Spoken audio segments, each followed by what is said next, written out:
Hey, welcome to your next episode with me, Amy. And me, Louise. So, Louise, we're trying not to wet our pants today, aren't we? We're fangirling a little bit. Super excited. Yeah, super excited. Today, we're going to be speaking to Summy Mummies. They're a duo, a comedy duo, Ellie and Helen. And yeah, we're just super excited, aren't we? Because they're so funny, and we've recorded it, haven't we? And that's coming up. It's really, really funny, isn't it? We try and be cool, but also throw in funny one-liners at the same time. Yeah. Coming up after this. This week's guests are the Summy Mummies, comedians Ellie Gibson and Helen Thorne. Of course, you've heard of them. Their hilarious podcast has over 4 million downloads and is listened in 150 countries. And their stand-up comedy shows around the UK are always a sellout. The podcast started 7 years ago as a brutally honest account of parenting and has evolved now into also being an account of being women in their 40s. They have no shortage of really big name guests because they're absolutely adored and respected. So we're really, really honoured to have them on today. So welcome, Ellie and Helen. Thanks. Oh, what a lovely intro. Thank you for having us. I know. I was like, I thought, Ellie, who is she talking about? These women sound amazing. Yes. Yeah, Melon Sue. That was like a Michael Aspel type intro, wasn't you know it? what a big fan I am. Oh, I'm so sorry. Well, no, welcome. And, when I sent that email to you, in which I think I put our numbers, and then I discovered that you have over 4 million downloads. So I was like, our little paltry numbers, they must have been sniggering at those. But we had a huge laugh behind your back, honestly. We pissed off for about an hour. Yeah. Oh, God. This is the thing. Like, when we started podcasts, I think Ellie and I basically invented podcasts, didn't we, Ellie?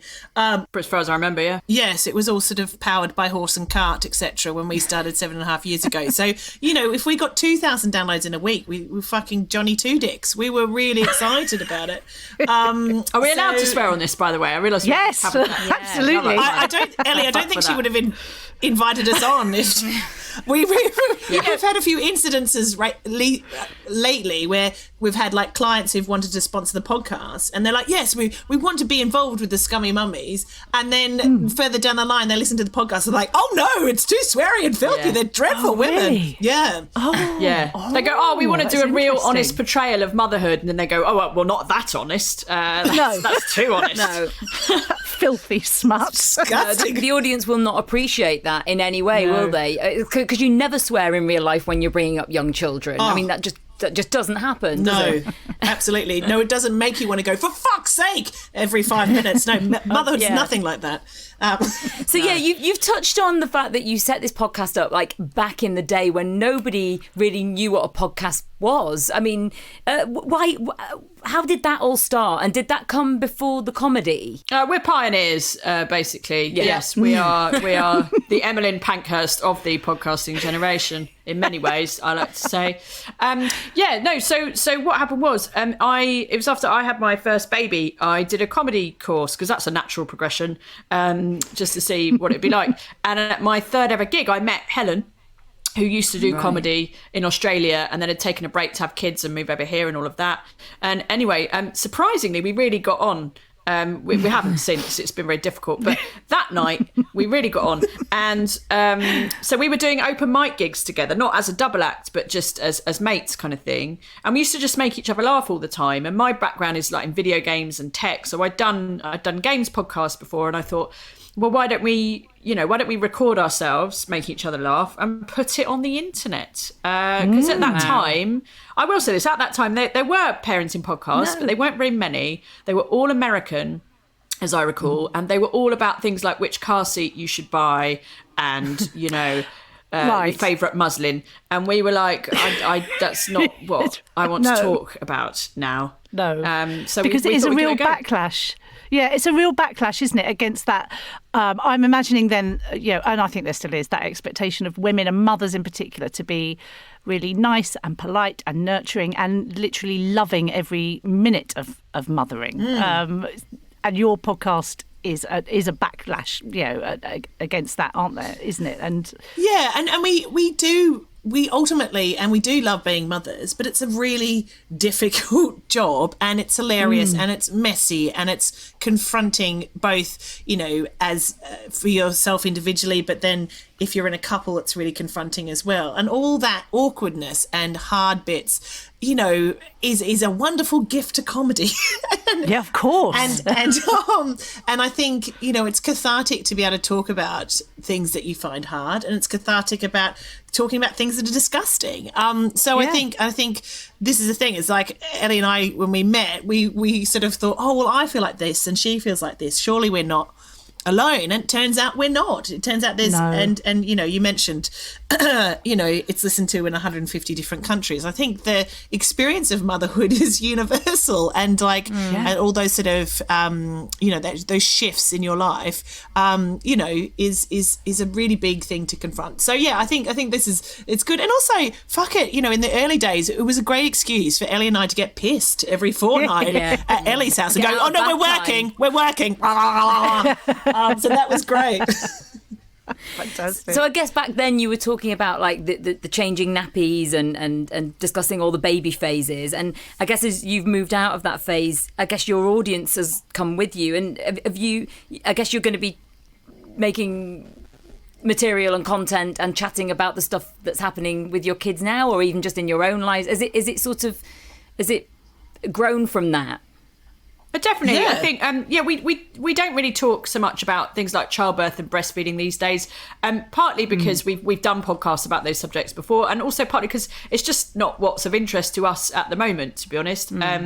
So if you want to hear us talk about that, those podcasts exist, but we want to talk about things now. Go back into the vault if you want to.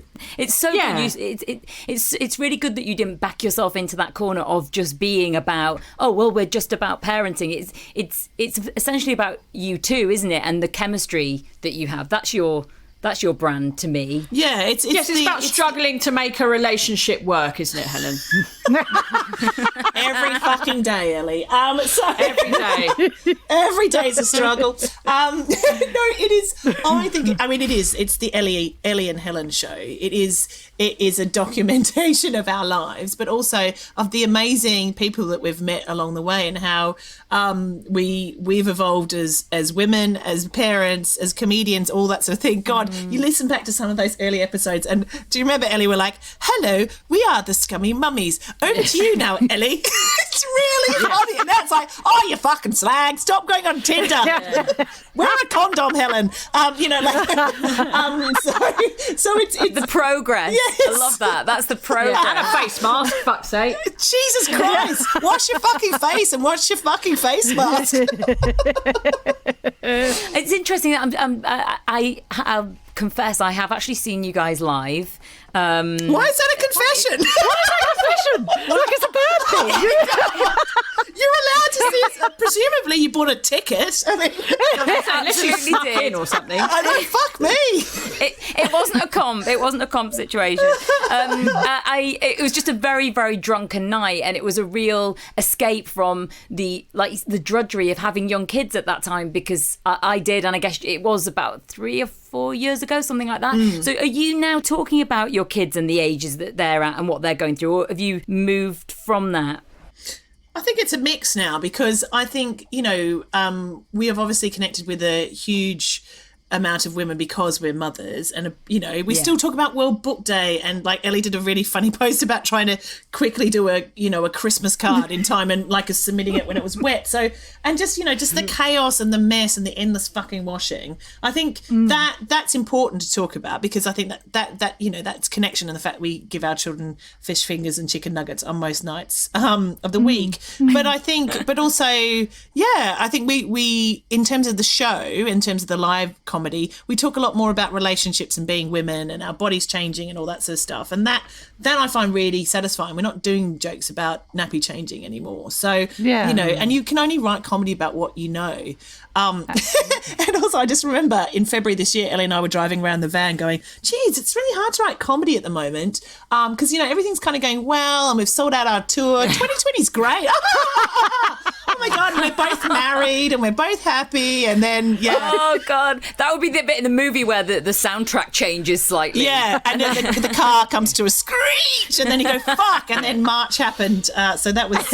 Yeah, and the narrator is like, little did they know that everything was about to get completely fucked. Oh God! But someone else, the funny thing as well. So one of our favourite guests, Steph Douglas, also known as Steph Don't Buy Her Flowers. We've had her on a few times, and the last she wrote to a couple of weeks ago, because the last time she was on, which was it early this year, Helen? I can't remember. It was before all the shit kicked off, anyway. Yeah. And there's a bit in that podcast where, that's right, it must have been at the end of last year, because she's like, what are your sort of goals for 2020? And I was like, do you know what? I like being on tour. It's really good being out and about and working hard, but I'd really like to be at home more. I'd like to spend a bit more time at home. Oh God! And the universe answered. It turns out I'm a witch. I'm an actual sorcerer. So that's well done, me. Well done. Yeah. Oh God. Oh my God. But you were able to. I found your stories and things very comforting during lockdown. It was, because you kept, you did keep sort of, doing those, and people want a friend in their ear and I suppose a peer who can inform them and help them and feel their way through stuff that's dark, and that sense of a shared experience as well, which you do really well on on Instagram. Your Instagram feed, your stories, for example, really do that connectivity. Do you, presumably you get a lot of people getting in touch to let you know how much you're helping them? Is that something you're really proud of? I'm sure. Yeah, I think that's one of the things I really love about what we do, is that when we connect with women, both in the UK and across the world, and when people go, oh fuck, thank you for posting your shitty house, Helen, because that makes me feel better about my shitty house. And I think just that connection, and Ellie's stories with her dad and Ellie's stories with her husband, I think our best work. I would take claim and say our work, but I think, but Ellie is so fucking good at that, and she's smart and sarcastic, but she's really good at nailing that relationship and all that sort of thing. So I think those, and I actually think now that I've become a single parent, that is an actual win and a strength, because we are now connecting with a much broader audience, and one in four mothers are single mothers. And so that's 25% of our audience that we can kind of connect to now. But also I feel talking about what it's like to be a single mother is good for mothers in couples who get a window into what it's like when you're the only one, you're the double parent, as someone said, when you're doing because in your stories you've talked about that you have to suddenly do everything, there's no sharing of all the Of the load. Yeah. No, and if a child's sick in the night, you are there, no one else is helping you, or you go, fuck, there's no ham for tomorrow.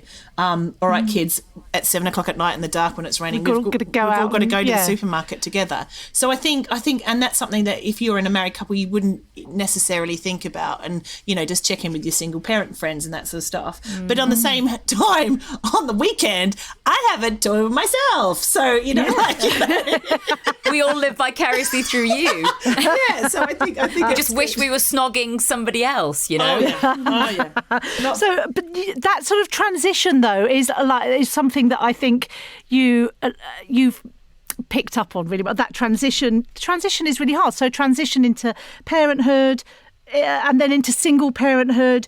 Transition into your 40s, and you're absolutely in control of your material. You say what you want, how you want to say it, but all of that stuff, as you say, the difficult stuff is the stuff that probably gives you the most material, and your audience really love you for it. I think as well, they really do. Well, that's lovely. I hope so, because we don't kind of ever sit down and strategize. What kind of content we're going to put out. We don't have a meeting about, right, this week you need to talk about being single, and I'll go for 3 runs and talk about that.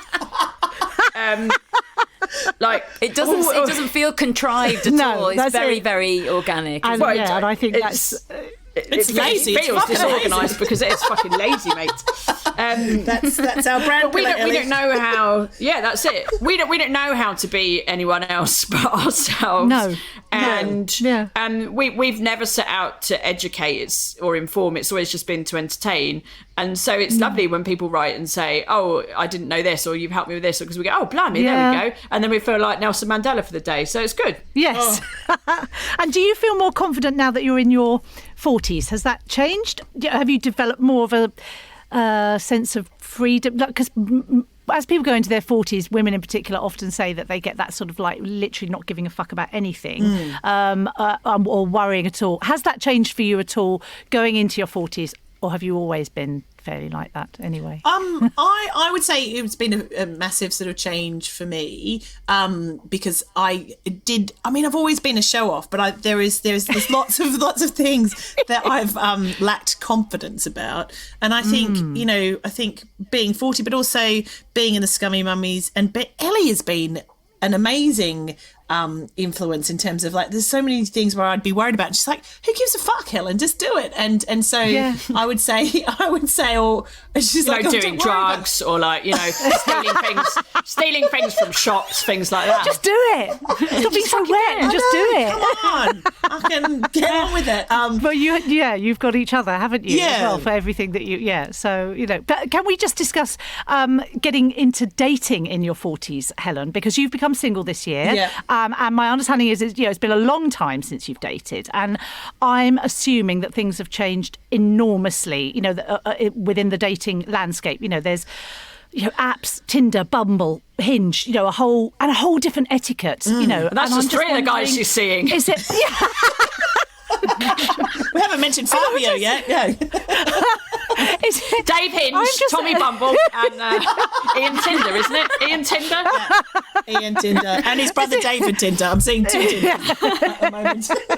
Is it like shopping online or like on demand for a hookup? Are you bombarded? Are you bombarded with dick pics? That's what I want to know. Or is it more nuanced than that? I mean, She's salivating so many questions I've got. Salivating whilst asking this question. Now, online dating 101. Right. It is incredibly easy to put a photo of yourself on a dating app, and then you'd be surprised how many men want to have sex with you. As Ellie said, do you have a vagina? Yes, let's have sex. Is it a confidence booster then? Does that boost your confidence a bit? You're like, I have got a vagina. Yes, it's really.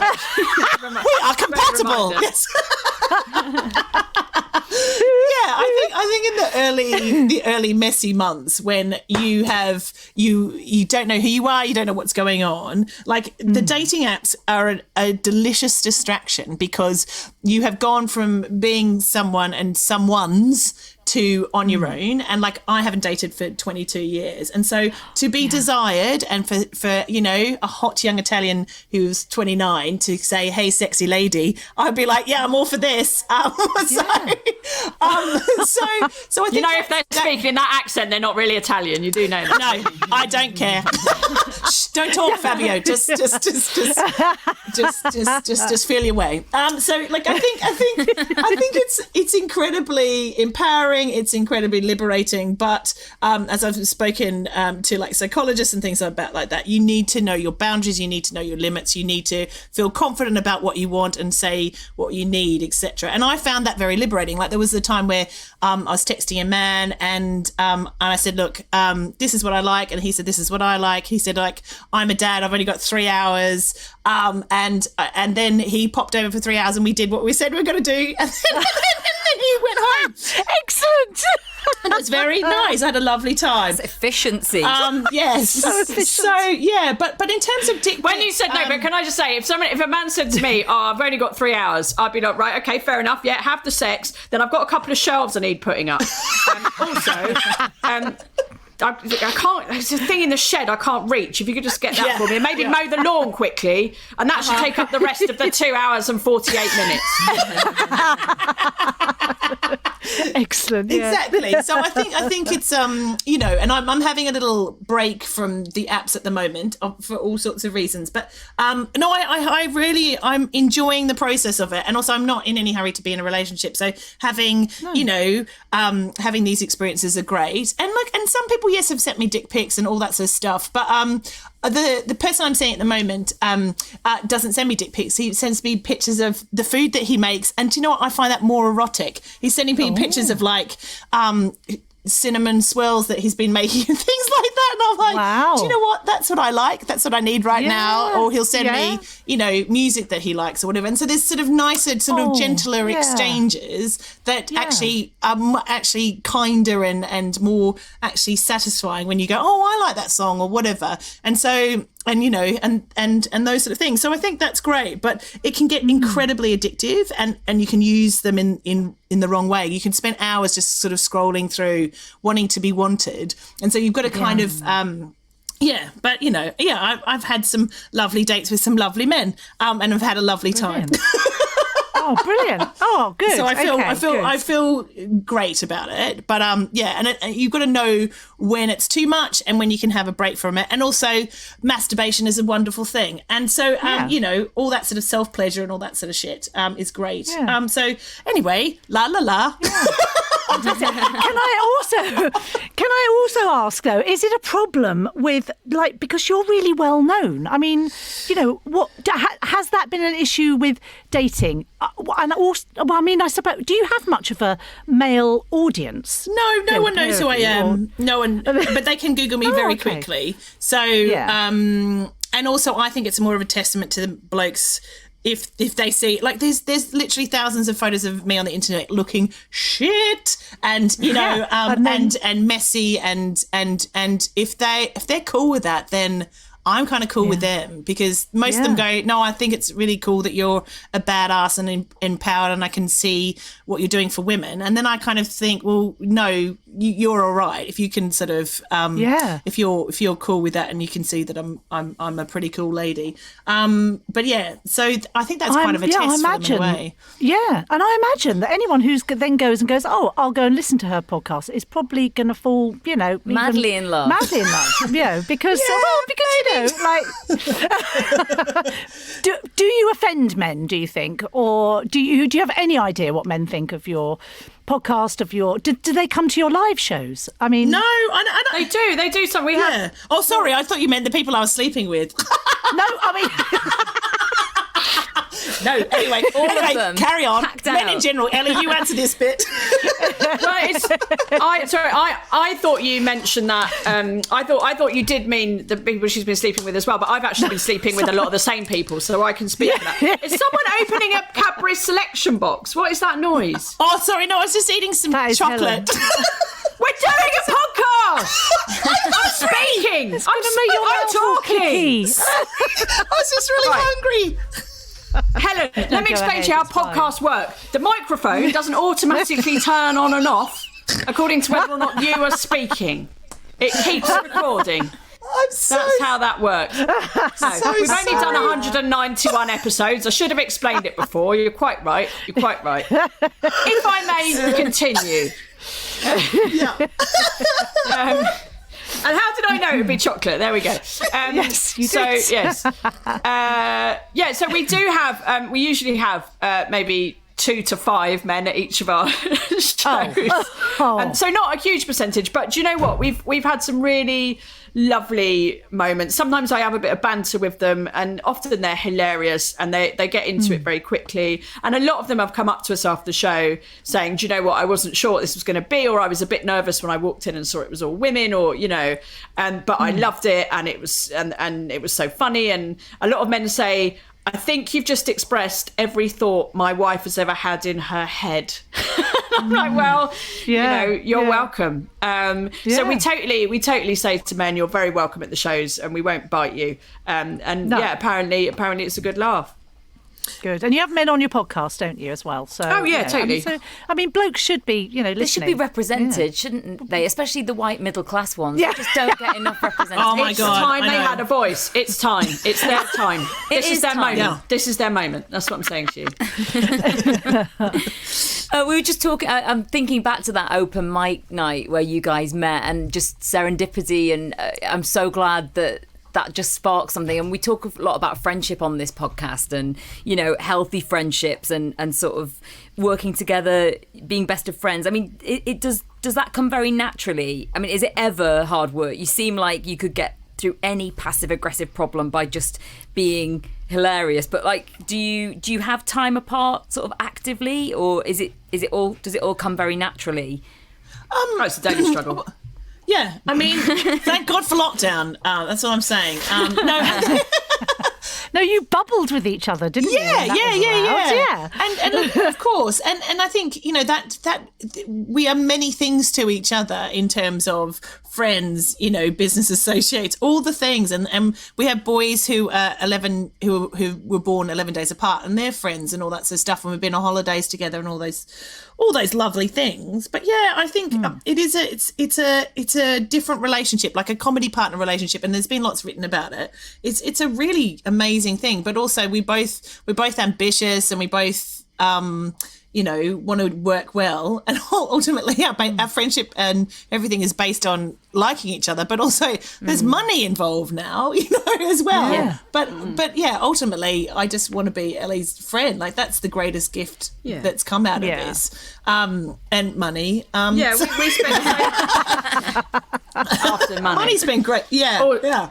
Yeah. Also, I got a free pair of trainers that I really like. But apart from that, I don't. We do spend, especially before the dark times, we spend so much time together. I think you have to really get on and really like each other to, and we do have differences in our personalities, but we also have loads in common. Like we both love eating. That is a huge part of our relationship.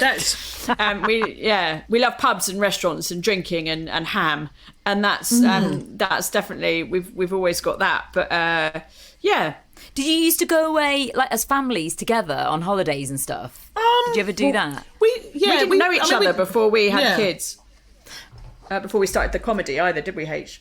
No, the comedy sort of came first, and then we've gone on holidays when we've had to work. So like when we went to like on festivals and things like that. But also, August was traditionally the month that we used to have off, and so I think we spent a lot of time together. And back in the day, I mean, our husbands were polite to each other, but they weren't really best friends either, so and we've both got other friends outside, obviously. I think that's it. Before in the before times kind of thing, going on holiday with Helen's family would mean going on holiday with Helen's husband, and let's just say, I don't want to speak for Helen, I'm only speaking for myself here, but let's just say I look forward to many more holidays with Helen in the future. I'd like to do it more often. Let's just say that. Our kids get along really well. We went away for a weekend in Kent a couple of months ago, and my kids still speak about it often. They're like, when can we go on holiday with Ellie and Charlie and Pete and Joe again? And we sang in the van together. We were having a great time, and it's that's a lovely thing to come of that as well, is that the kids get along really well, and that sort of stuff. But it has, I couldn't imagine. We always when we're like gorging on our 4-course meals at the pub, we're like, imagine being in a double act with someone who didn't like eating, or it wouldn't. There's so many elements that make it work, and because you have bonding over a pub lunch is definitely one of them, isn't it? Too right, absolutely. Fantastic. But you do have separate projects as well, don't you? So Ellie, you're a games journalist, is that right? And you have a podcast called Extra Life with Keza MacDonald, who's the Guardian's video games editor, interviewing funny and interesting people about gaming. Now, I say that sort of incredulously because I'm not a gamer at all, but in the name of research, I had a listen and I liked it. Because I'll let you explain the concept. No, say more things about why you like it. I'm enjoying it. Okay. Miranda Sawyer said some lovely things about it the other day, didn't she, Ellie, in The Guardian? That was lovely. She did. Okay. So, it was funny, interesting. I listened to the one with Tony Way. Tony Way, the actor. Yeah. That's it. Yes, yeah. And it was just like really, really nice chat and funny. I mean, obviously you're all funny people. Oh, thank you. Yeah, that's the goal with it. So why should people listen? Yeah, so it's called Extra Life because which obviously there's a games sort of gag in there, but also because it's about, in video games, it's about how video games sort of apply to your life and your life experiences. So a bit like Scummy Mummies that we were talking about earlier, and ostensibly it's a parenting podcast, but it's not really. It's about lots of aspects of life, and some of it is relevant to our kids and families, some of it's not. It's a bit like that with this podcast. It's meant to be me and Keza, who, and also Keza and I are great friends and have known each other for over a decade and a half, I think. Yeah, so we have a dynamic. we have a dynamic there, and it's about us, talking to funny people about games. And that's one of the nicest pieces of feedback we've had from a lot of people, is that it's not about being an expert or even a gamer. If you don't know about games, hopefully you can still get something from the jokes, and also people talking about their life and their because we have humanity in common. And also, do you know what? Most people have played Mario Kart or Sonic or something at some point anyway. So the chances are there'll be something in there that will resonate. Hopefully, that's the plan. Yeah. I do find with a lot of these podcasts, really, no matter what the subject is, if you've got people on it who are passionate and have a connection with each other and there's a dynamic there, a lot of stuff is very listenable to, isn't it? Even if it's not in your field of interest. I'll take listenable. Listen, that's the highest I'm aiming for. Listenable is absolutely fine. Doesn't even need to be enjoyable. Just needs to be listenable. Just tolerable. Yeah. Just tolerable. Bearable. I think this is a bearable podcast. Audible. And Helen, let's talk about your your project. Let's talk about your issues. Your issues, yeah. Oh, God. Let's talk about you. How long have you fucking got? Jesus Christ. We'll be here all the next day. 4 hours. Yeah, honestly, I've got so many fucking issues. Yes. So your podcast, Fat Lot of Good, and your own Instagram sort of account, Helen Wears a Size 18. When did you start those, and what led you to starting those platforms? The Helen Wears a Size 18 Instagram account came out of, I was writing an article for the Metro newspaper about how lots of big brands don't have a size 18. They go up to a size 16. And so I sort of did a feature double page spread, so to speak, for the Metro, sort of questioning why places like Reese and lots of other sort of major high street brands, when I have money, my fat ass would like to spend some money in these shops. And when I was talking to the editor of Metro, she said, oh, well, it should be like you should have something to come out of this, article. So I said, oh, yeah, I'll start this Instagram account. But I had posted a few things on Summy Mummies about body confidence and, wearing a bikini being a size 18. And those sort of posts had resonated with a particular community from the Summy Mummies, and I thought, actually, what I'm saying is quite sincere. It's not very funny. So maybe take that into a different space where I can kind of talk to that particular audience. And so that's what I did. And then off the back of that, I decided to do a series. It's like a 20 episode series of a podcast called Fat Lot of Good, and I interview people about their relationships with their bodies, and I interviewed men, young people, older people, all sorts, and there was lots of lols, but also some pretty hard things about people, the way people feel about clothes and their sex and the way they feel naked, all that sort of stuff. So yeah, I think that for me that's been a really fun project, but it does feed back into Summy Mummies, like some of the things that I'll do in that I go, oh, actually that would make a really good sketch or whatever. But it's just sort of a separate place where I can be slightly a bit more sincere, and I don't feel like and I can just talk about my experience as a woman. So yeah, so that's been great, and I've really enjoyed that. And it's I don't make much money from it, but it's a really fulfilling kind of project. So yeah. Will there be another season of that, Helen? Yeah, I think so, next year when I've got a bit more time. And so I've got a few people lined up that I want to interview. So I might do another 10 episodes or whatever. And that's just something I do with a independent producer, and I self-fund it. So that's it's great. How have you guys found doing the podcast remotely? We haven't. We haven't. Oh, you've not? No, we have not. No.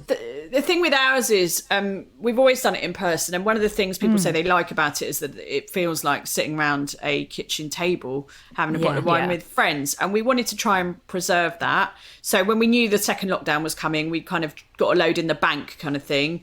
And we've just done stuff like that, and that's no judgment on our other podcast. So I'm aware I'm currently remotely recording one. But it's a bit awkward actually. Ellie. What we're saying is we think those people are lazy. They didn't plan ahead. And their output is going to suffer. The quality is going to suffer.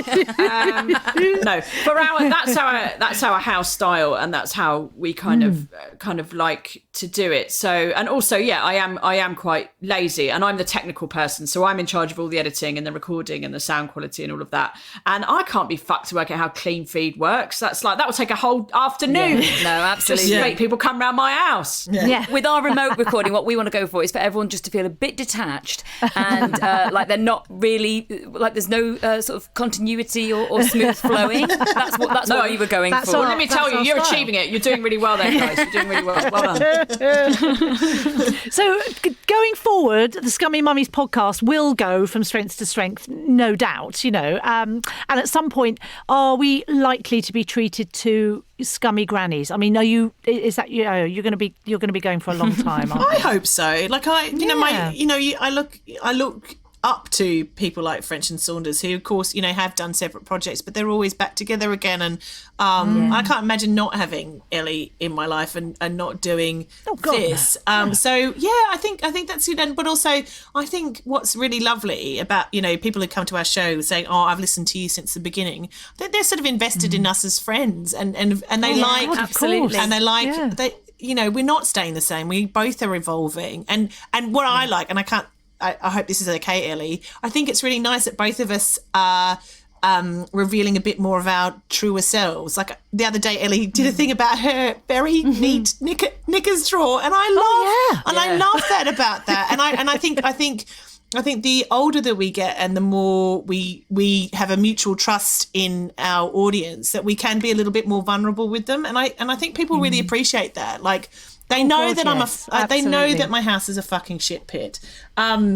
And they know that I'm a bit of a disaster, but also I like it when Ellie embraces her alphabetized spice drawer. So I think that's good. I think that we don't have to, and I don't think we have to. We don't have to say, "Oh, everything's a disaster." And like I've been sharing some of my, like I'm trying to teach myself how to play the piano better, which is which is really unscummy. But also, so many people have said, "Oh, that made me sit down and play the piano," or some music teachers going, "No, this is really lovely." So I think there's a bit of trust in sort of being a bit more honest, and I think people kind of appreciate that. Oh God, absolutely. Can I just also touch on, I know we're keeping you, won't keep you much longer, but you ran a half marathon earlier this year, Helen, and Ellie, you were going to do the London Marathon this year, but you had a knee injury, so you're doing it next year. Now that doesn't feel like a very Scummy Mummies thing. I actually ran several half marathons, but that's fine. Let's just talk about Helen. I thought you'd. I didn't know that.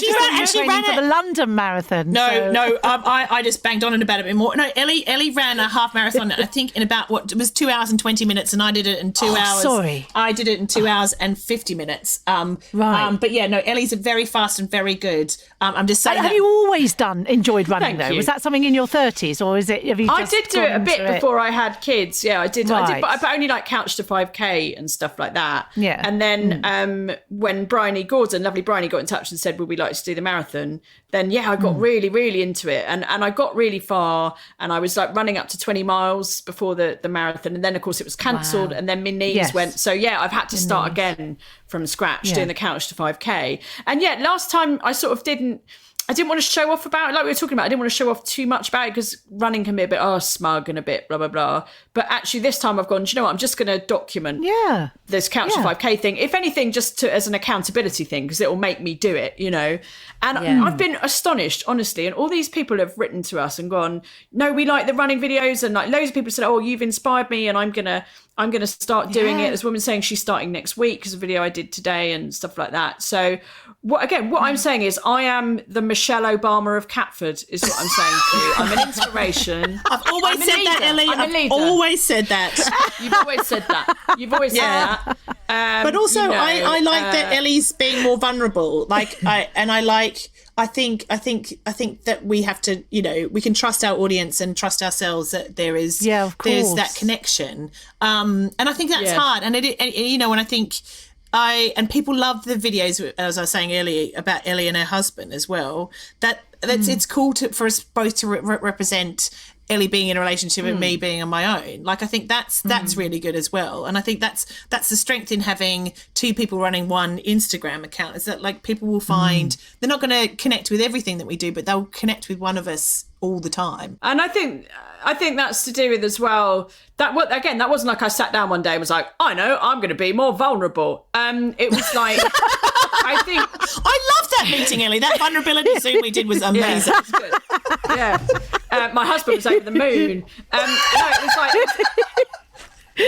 it's more like a couple of things have happened. One thing is that Scummy Mummies is more established now, and more people do know who we are. And we kind of feel there's a sort of safe foundation there. But also, I think when we started Scummy Mummies, and we got a lot of attention, a lot of people saying, "Oh, this is a real antidote to this perfect vision of motherhood," and "Oh, this is fresh and this is different and this is new." And also, my kids were younger, so life was more chaotic and messier and stuff. And now I think my life has changed. My life is a bit less chaotic now, both my kids at school and stuff. But also, I think the general temperament has changed, the mood has changed, and now it is more about self-care, as people like to say, and people understanding that as women, it's not either or. You don't have to be super uptight and yummy mummy, but nor do you have to be completely 24 hours a day, shambolic, never doing any exercise, scummy mummy. No. We're all, as women, as humans, we're all complex characters who like different things thing, and are different things exactly, at different times. Exactly. Yeah. And this morning I went for a run at 7 a.m, but I chanced I'll be on the sofa eating Quality Street by 4:30. That's life, that's where we are. I know. I went for a walk and round Peckham Rye, and then I went and got a cheese and tomato croissant and came home and smoked a fag in the garden. And I could. And that is balance. That's very French. No, that's nice. I know. Very French. Merci beaucoup. But yeah, I was like, I could do a story about that, but I thought, no, everyone's just been championing Ellie doing running. I don't think you need to see me eating my cheesy croissant with my fag. Do it. But that's exactly it. That's what I think I think you should, honestly, because I think that's what people like. They like seeing that we're not portraying one image all the time, because that's not who we are. No, Louise, I think we're sitting in on one of their meetings. Like the vulnerability strategy. zooms. Yes. This is a vulnerability strategy. I am just imagining as we're talking about this. I know obviously your stuff is not contrived in any way. I don't think you even. I think you just shoot from the hip, but almost like a comedy sketch where maybe you'd have like two influencers who claim not to be really contrived but actually are planning every single strategic move, like that's going to be our award-winning television show, I think. Thank you very much. We'll take that idea. Now, what's happening about your television show? Well, if you could just kill all male TV executives and replace them with... It was too womanly or something, wasn't it? Too famously, we had this thing where we had some interest from a channel, and then they came and saw the show, and it was sold out, and it was amazing, and we got a standing ovation, and there were three men who had to say yes, a bit like the X Factor, and one of them thought it was great, and one of the other ones said, although we have a women's channel, we're worried your show might alienate a male audience. So we don't want to alienate these men, though. Do you have to go to the door, Ellie? Is that a knock at the door? Yeah, sorry, I'll be right back. It's all right. Okay, while she's away, she yelled at me for eating chocolate, and now she's just fucked off to the front door. I just want to have my word here. It's those jumpers you ordered by mistake. Oh, okay. So many fucking jumpers. We're both at fault. Okay. So Ellie, so while you were talking, actually, so I thank you for mentioning it. Ran the London Half Marathon on the 1st of March, and then I found out my marriage was over on the 4th of March. So I stopped running on that day. So I haven't charged my running watch since that day, but I decided to charge it right now. And it's really funny that it's got London Marathon minus 72 days ago, because I had, which is not correct anyway, but I decided that actually Ellie has influenced me to, because we're both running the London Marathon next October. Is that right, Ellie? Yes. Yes, it is October, isn't it? Yeah, so I have been influenced by my comedy wife to get back into running. But it was sort of a symbolic thing. It's like I kind of, when I went into the tailspin of finding out about my separation, I just thought I can't run, and I got really into smoking and drinking and sitting down and crying. Well, and lockdown as well. I mean, the whole. Yeah. Do you know, I thought I was going to, when I heard about lockdown, I thought I'm going to emerge from this like a butterfly. Oh, absolutely. That's what I thought to myself, I'm going to use this time. And I didn't. I just sat on my arse and did all the things I shouldn't be doing. I just love what you said there, Helen, about really getting into smoking and drinking. Maybe there could be an app for like how many cigarettes can you actually smoke today, like a target. Yeah, exactly. Or like how many steps you've done. Like, I think it's just should be called couch to couch. Yes. Couch to floor. Couch to 50 a day. Couch to 50. couch to That's a £5. good joke, Helen. I'm writing that down. Write it down. Go. That's all right. We could have an app chat in the next show. But yeah, I think that's it. And Ellie and I have both talked about how we've responded to how we both naturally respond to crisis, and there's that I retreat under a duvet, and Ellie makes lists. So you know, and learn Italian. Yeah, 3 times a week.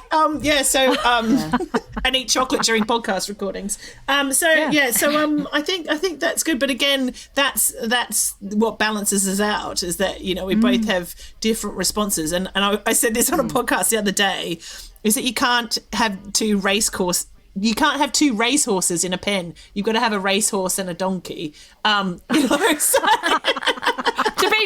the full quote, I believe, Helen, was, you said you can't have two racehorses because they'll kick each other to death. That's right. That is exactly right. It's a quote from Ab Fab, and so yes, what I'm saying is Ellie is Patsy and I am Adina. But yeah, even though you smoke more, ironically, but I'll take that. You did have your time there, Ellie Gibson. We all know that. Oh, I had my time. Yeah. I definitely. So if anyone's listening and would like to see I thought you were going to say, if anyone's listening and wants to take up smoking, please get in touch with Helen. Get in touch with Helen. Oh God, that'd be brilliant. She's doing a mentoring course, really getting into smoking in a serious way. Couch to 50 a day. Yeah, sure. She's got whole tutorials on what equipment you need, where to get a nice ashtray. That's right. First episode, trip to Marlborough country. Matches or lighters, and there's like you looking quizzical, holding them up, one in each hand. Oh my God! Again, write that down. It's writing it down. Oh, this is brainstorming with the Summy Mummies. I know. So funny. Yeah, you're not having a percentage. We own this content. Yeah, this is it. Is there tickets still left for your show at the Clapham Grand on the 10th of December? I believe so, yes. Quick.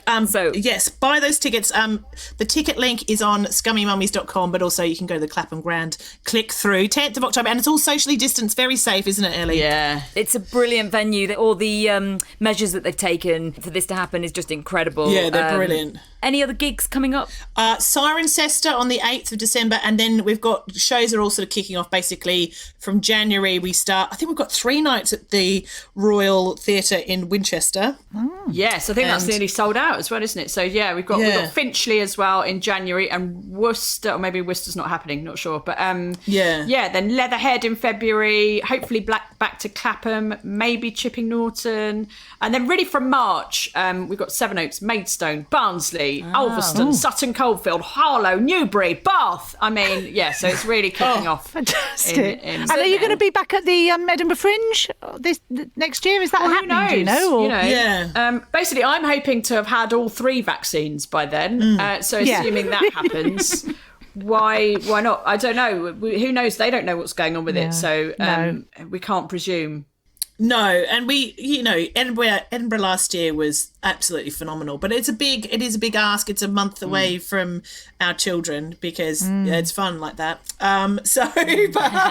But we'll see. But it was an amazing experience. But yeah, I guess we'll just see how these things go. But yes, God bless all 3 vaccines. Thank you so much for joining us, Helen and Ellie. It's been hilarious. I'm sure that people will be frantically finding you online as we speak. If they haven't, yeah. Oh, thank you very much. We've got a shop as well, ScummyMummiesShop.com. We've got new Christmas products. The merch is amazing. We've got really fun Christmas products coming out. We've got like an apron with Christmas puddings for tits. I mean, that's funny. Oh, it is really funny. We've got some jumpers like bra humbug about not wearing a bra. I mean, we laughed when we came up with it's hysterical. Yeah, exactly. Yeah. Hopefully those jumpers arrived, Ellie.